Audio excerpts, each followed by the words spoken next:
Hello everybody, welcome back to my channel. আমি এসে গেছি তোমাদের সাথে আরও একটি ভিডিও শেয়ার করতে। ভিডিওটা একটি মর্মান্তিক ঘটনা, দেখলে গায়ে শিহরণ জেগে যাবে। তা ভিডিওটা দেখতে হলে, পুরোটা জানতে হলে ভিডিওটা প্লিজ স্কিপ না করে ফুল ভিডিওটা দেখো। আমরা সবাই একটু ঘরে থাকতে থাকতে একঘেয়েমি হয়ে গেলে পরিবারের সবাই মিলে একটু ঘুরতে যাই, মুড চেঞ্জ করতে বা একটু সকলকে আনন্দ দিতে। সেই রকমই ঘুরতে গিয়ে একটি মর্মান্তিক কাহিনী কি ঘটলো সেটা ভিডিওটা দেখো তোমরা, তবেই বুঝতে পারবে। এইরকমই একটি পরিবার পিকনিক ঘুরতে গেছিল। তা পরিবারের একেবারে 7 জন, দেখো একদম তলিয়ে গেল। কি অবস্থা দেখো, ভিডিওটা জলের স্রোতে 7 জন আটকে পড়েছে এবং শেষ পর্যন্ত কি হলো পুরো ভিডিওটা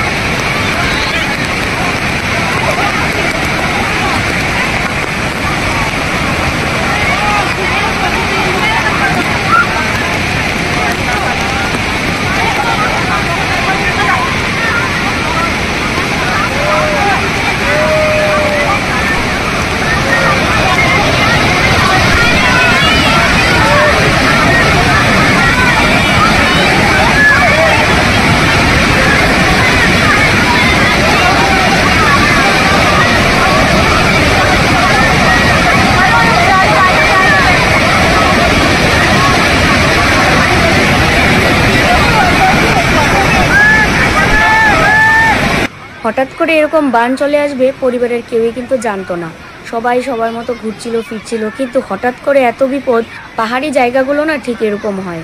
পাহাড়ের খাদে যদি একবার পড়ে যাওয়া যায় তাহলে কি অবস্থা হতে পারে, এদের দেখে কিন্তু শেখা উচিত। তবে এই মুহূর্তগুলো ভাবলেই আমার যেন কীরকম একদম বারবার গা কেঁপে উঠছে যে সেই সিচুয়েশনে যদি আমরা থাকতাম তাহলে কি পরিস্থিতি হতো আজকে।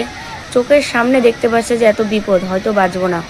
দেখো কুলের মধ্যে একটা ছোট্ট বাচ্চা আছে, তারপরে সাথেও আরও বাচ্চা রয়েছে। একটা শুধুমাত্র পুরুষ মানুষ, দুটো পুরুষ মানুষ, সাথে মহিলা কতগুলো মানুষ।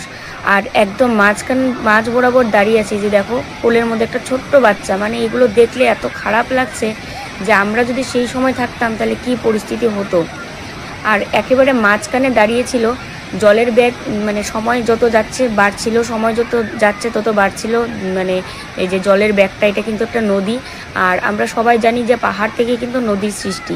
তাহলে এটা আস্তে আস্তে আরও কিন্তু বাড়তে থাকবে এই জলের ব্যাগটা, কারণ প্রচুর বৃষ্টি হওয়ার কারণে পাহাড়ে ঠিক এইভাবে কিন্তু ঢল নামে এবং সেটাই কিন্তু আস্তে আস্তে নদীতে চলে আসে এবং নদীর জল কিন্তু এত বাড়তে থাকে।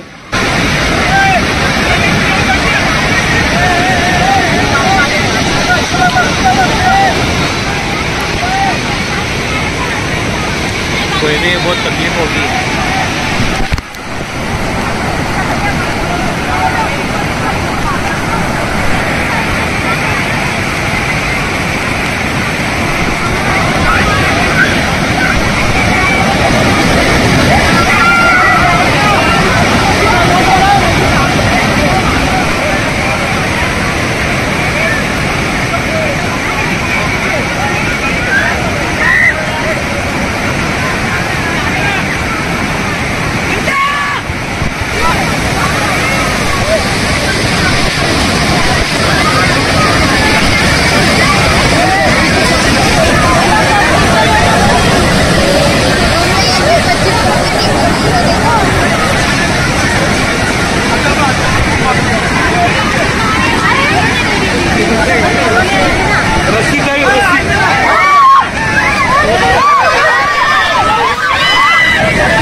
ভেসে গেল পরিবারের 7-8টা মানুষ চোখের সামনে। কারো কিছু করার আর কিন্তু ক্ষমতা থাকলো না। প্রকৃতির কাছে মানুষ কতটা অসহায়, তাই না বন্ধুরা? এমন পরিস্থিতি যেন কারো কোনোদিন না আসে। ভগবান সবার মঙ্গল করুন। জানি না তারপরে কি হলো আর।